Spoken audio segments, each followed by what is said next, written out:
A good way to understand what Fred Rogers was all about is to know the full scope of his background, because he wrote Mr. Rogers' Neighborhood. He wrote all 900 scripts.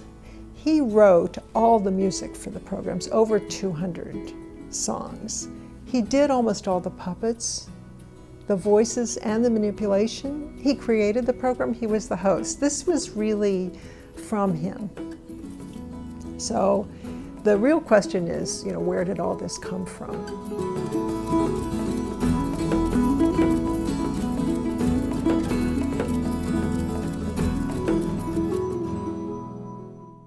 When I was 12 years old, I had my own television show.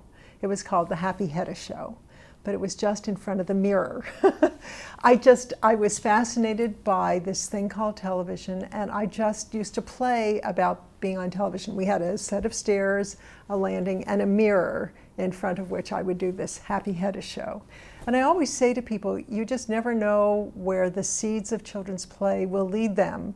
The things we play about and play with as children sometimes find their way in some amazing way into our work lives later on. Truly, on a lark, I went to WQED, which is our Pittsburgh educational television station, and I said, maybe I could do something with children on television here.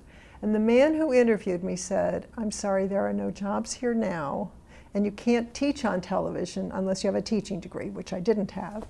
But he said, if you want some advice, why don't you ask Fred Rogers? This was before Mr. Rogers' Neighborhood in 1965. And Fred was kind enough to meet with me, and he said, Hedda, if you're really interested in children's television, why don't you think about a master's degree? But he didn't say a master's degree in TV production. He didn't say a master's degree in mass media or communication. He said, why don't you think about a master's degree in child development?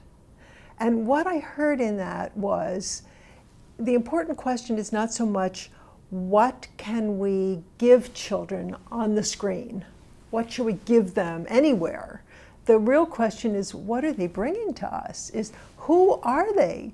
What makes them laugh? What are they worried about? What helps them feel safe? Who are they? He realized that if he really wanted to communicate, the most important thing is to listen. It's to listen, is to keep your ears tuned to not only your ears tuned, but your eyes and your heart, to try to understand, what does this child need? What is this child really saying? The second year that I was in graduate school, he got funding for Mr. Rogers' Neighborhood, and he asked if I would help. There was no staff, there was no pay, this was black and white television, and the big question was, let's just try this thing. I would sit in the control room and watch him take all of that complicated child development theory and live it out right in front of us. Things like the importance of ritual. Look how he started every program, or how he introduced make-believe the same way, and he always ended the same way. Transitions, how carefully he explained where we're going to go next, and gave you time, even like watching that model, so that you had time to get ready for the next.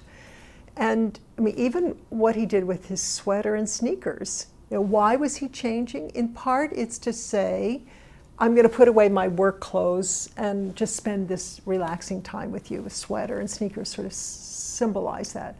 But that was also a way of giving children time to get ready, to settle in, settle down for what he had. And he only brought one thing, so he let you focus on this one new thing that he had brought, or one new thing he was talking about. And then, he helped children with fear of aggression, with what do you do with the mad that you feel, with helping them deal with separation fears, with helping them deal with reality versus fantasy. Look how he made the neighborhood of make-believe a very separate part of the program from the reality-oriented part that was in his television house and his television neighborhood.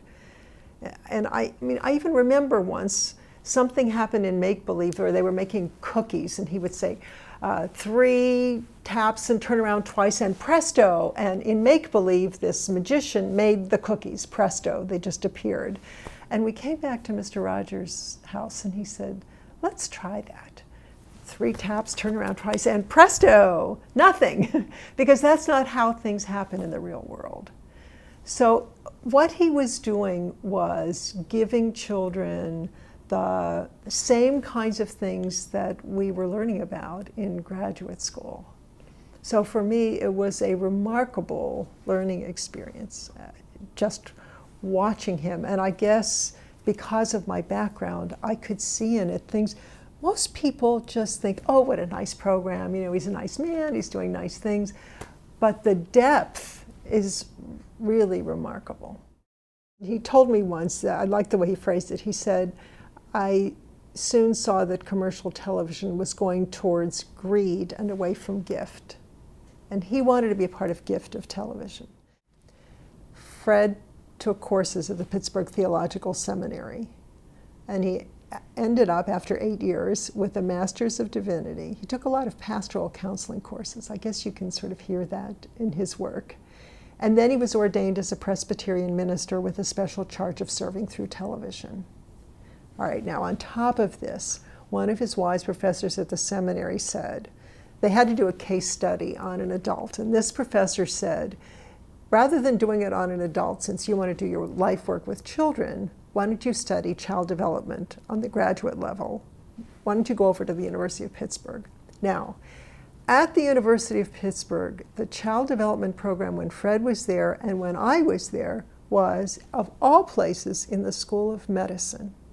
It was founded by Ben Spock, whom many of us raised our children by, a woman named Margaret McFarland, who was Fred's mentor and mine, and the third was none other than Erik Erikson. And Fred sat in on Erik Erikson case studies. And Erik Erikson spoke at a major conference we had of Fred's work. And you can feel Erikson's influence in Fred's work. You think of that, the basic trust that Fred established. And what's interesting is, I mean, one of the things that we took almost like a billboard, and that Fred said many times, was it's through relationships that we learn best and grow best.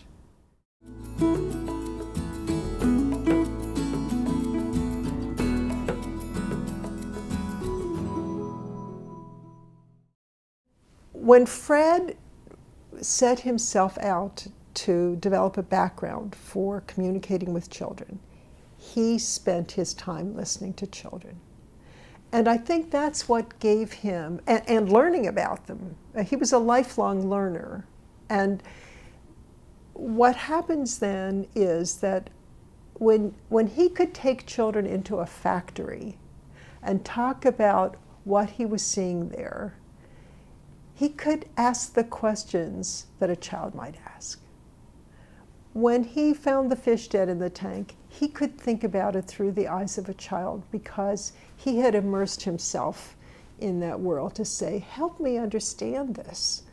That's how I can be the helpful adult here, is to try to see it from a child's point of view. So what he was offering through Mr. Rogers' Neighborhood was what he called a television relationship. He was their television friend, different from a real friend, but nonetheless establishing the relationship and the trust. I mean, that's what happens when you say, today we're going to do thus and such, and it's da-da-da-da-da-da-da. Okay, I'll take you by the hand, come along. The trust in just that sense of helping you know what's next, the predictability, the comfort level that a child has. Someone at one of the TV Guide articles said, where Mr. Rogers is, so is sanctuary. I mean, that means safe, a safe place. And that's a really big question for anybody who works with young children, is how do we make this a safe place? Now, in part, you do it by the environment, how you set that up, and you do it by your interactions. You also do it, and I think the other reason Fred created a safe place was that he made it a safe place to talk about feelings. There was a great phrase that he used to say, whatever is mentionable can be more manageable. Mentionable and manageable. Whatever we can talk about, whatever is human, we can talk about. So Fred even found a dead fish in the tank one day, and he said, do you know what dead means? A dead fish is one that isn't swimming or breathing or anything at all. Then he said, sometimes if you have a sick fish and maybe it's just sick, and if we put it in water with some salt, it might revive it. And he tried that, and we just sit in the quiet. Fred loved quiet. Oh my goodness, quiet is such a gift to children too. And he just sat there and watched, and he said, I guess it's dead and we'll have to bury it. And then he talked about when, as he was burying it, he said, I remember when I was a boy, my dog died. And I cried, and my grandma came over to me, and she put her arm around me. She knew I was sad. You know, to be able to say words like sad or mad, let's give children this emotional vocabulary and say, I mean, that's going to help us through, you know, all these situations that we have to deal with in life, that we can have a better handle on it and we can manage them. I mean, look what he did with the song, What Do You Do with the Mad That You Feel? When you feel so mad you could bite. He said actually those words came from a young boy who really asked that question of an adult, what do you do when you get so mad? When you could bite, I mean, just think how primitive children are, that the mouth is that source of whatever they're feeling, the intensity. And then the song goes on to say, you know, do you punch a bag? Do you pound some clay or some dough? What do you do? And these are, particularly for preschool children, it is pretty typical to give them some physical outlets. And I mean, goodness knows we have to give children more outdoor time, more free running and free movement to get rid of some of this stuff, the tension that builds up in anger. And Fred said, he also said to me, when he heard this child say, what do you do when you get so mad you could bite? He said, it made me realize how intense children's anger can be. But the last part of the song is it's great to be able to stop when you've planned a thing that's wrong and do something else instead. And what a good feeling. And in our Mad Feelings workshop, we particularly picked the one song to use on video, where Fred, after he sang the song, he happened to have a block of wood in his hands, and he said, sometimes if you feel like you're about to do something you know is wrong, and he looks like he's ready to throw it, and you hold yourself back, and you don't do it, you know you're really growing then. How wonderful to applaud that sense of control. I was doing some writing for Fred, and I had written something like, parents and teachers need to understand that children need both loving and limits. And Fred said, no, Hedda, limits is a part of loving. That's a way we say to a child, I care about you. I come back to safe again. That's what helps a child feel like he or she is in a safe place. I will help you with your feelings. And you know, that reminds me, one of my favorite gurus in early childhood is Alice Honig at the University of Syracuse. And I once went to her workshop where she talked about giving children a place in the room that's a calming down place. It's not a punishment, but imagine to say to a child, when you start to feel yourself getting worked up, recognize that feeling inside yourself, know yourself, and that's a good place for you to calm down. It'll help you calm down. And ask the children. Alice said, let the children help you design what they want in the room. Do they want a soft beanbag chair? Do they want a beach recliner kind of chair or what? But it takes a lot of energy to help a child, and it takes all the professional development in the world in this field. This is rocket science, working with young children.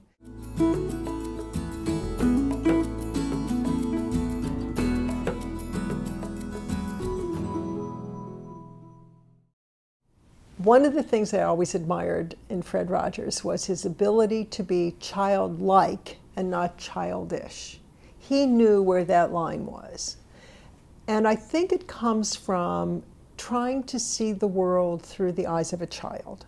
And part of that is from remembering our own childhood.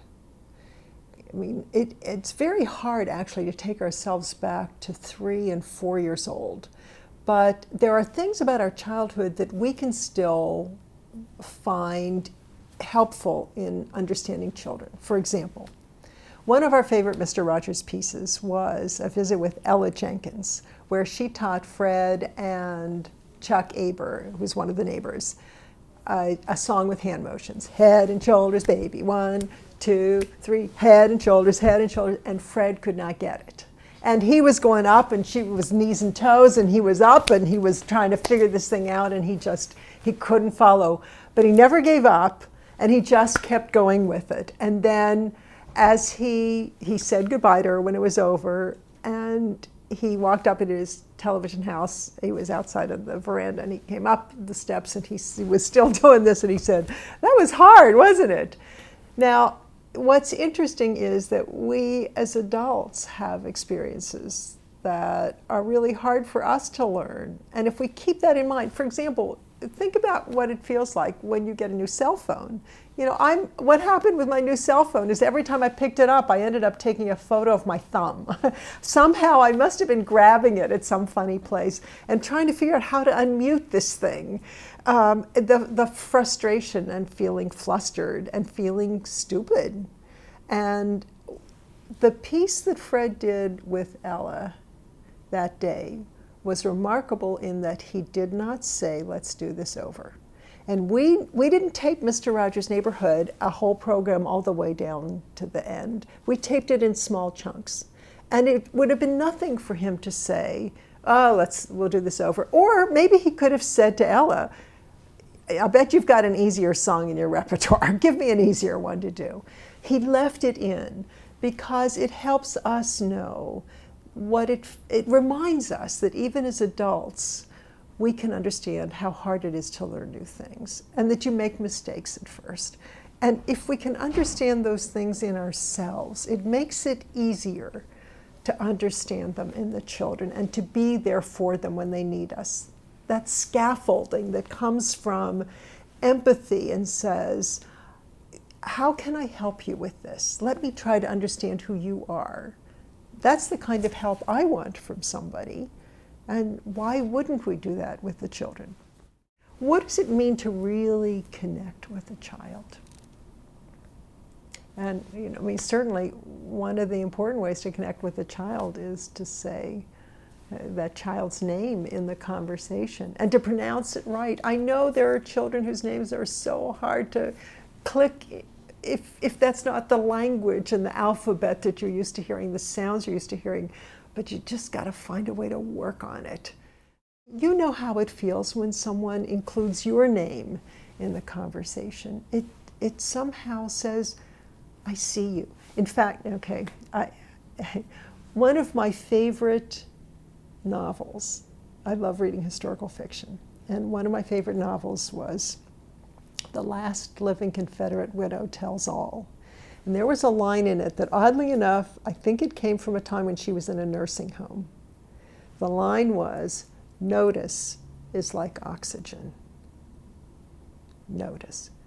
And what that means when you can walk up to a child and say, "I noticed you used a lot of colors there," or "I noticed you gave 2 of those over to Jamila, who was looking at them and wanting to play."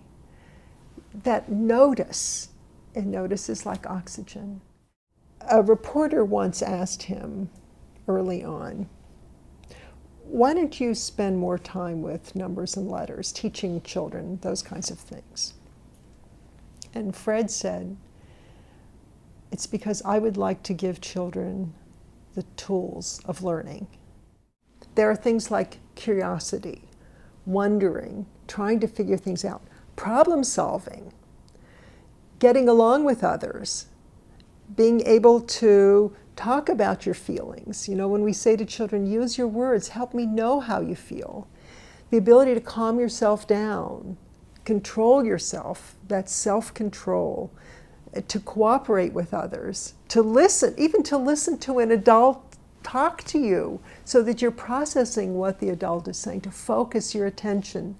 Those are the kinds of things that we need to notice in children, that we need to promote in young children. And when we give them the play activities, those are learning activities for all of those tools. Because if they learn the tools, they'll be more likely to learn the facts, and they'll be motivated to learn the facts. But more importantly, they'll use the facts to build and not to destroy.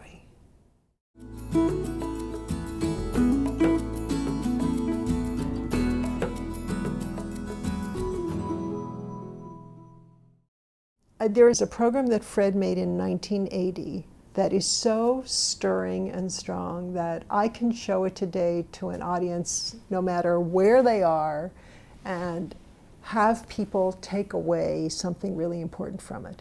It's the visit that Fred had with the young boy in the wheelchair, Jeff Erlinger. Fred had met Jeff a few years before this and remembered him. We were doing a week about divorce, and Fred used to write Mr. Rogers' Neighborhood with a theme across a whole week so that he could give you different perspectives. I mean, that's what project is.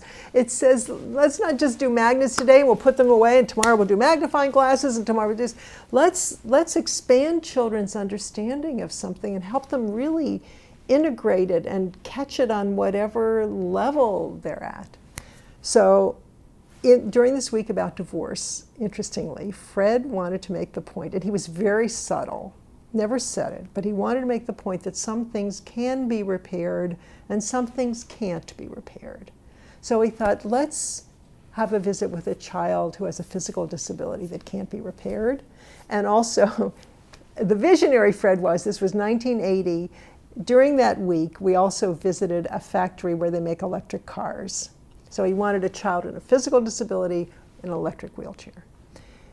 The program was unscripted. Most of the time when we had guests on the program, it was just a loose outline. I mean, you couldn't ask somebody who wasn't a professional to memorize lines. It just doesn't work. That was part of the authenticity.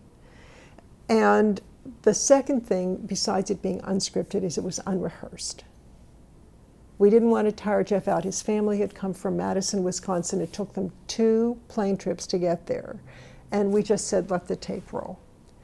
What happened was a conversation that was so human, authentic, and real that you could take from it such an example of what it means to communicate. Fred never took his eyes off Jeff. He sat himself on the porch step so that Jeff and he could be at eye level. He talked not only about, help me know why you need the wheelchair, but he also said, I bet there are times when you do feel sad. So he didn't just ignore who Jeff was. He allowed all that richness of human experience. And I guess that takes me back to the sense of timelessness. When something is so real, human to human, it becomes timeless. It's a conversation that could happen in any era. What he was offering isn't the beginning and end. It was just the beginning. It was an invitation to go and play about this stuff. Go make it yours.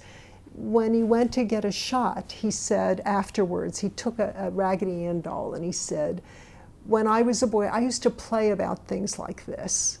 And to help children with the value of play and the mastery that it can give on so many levels.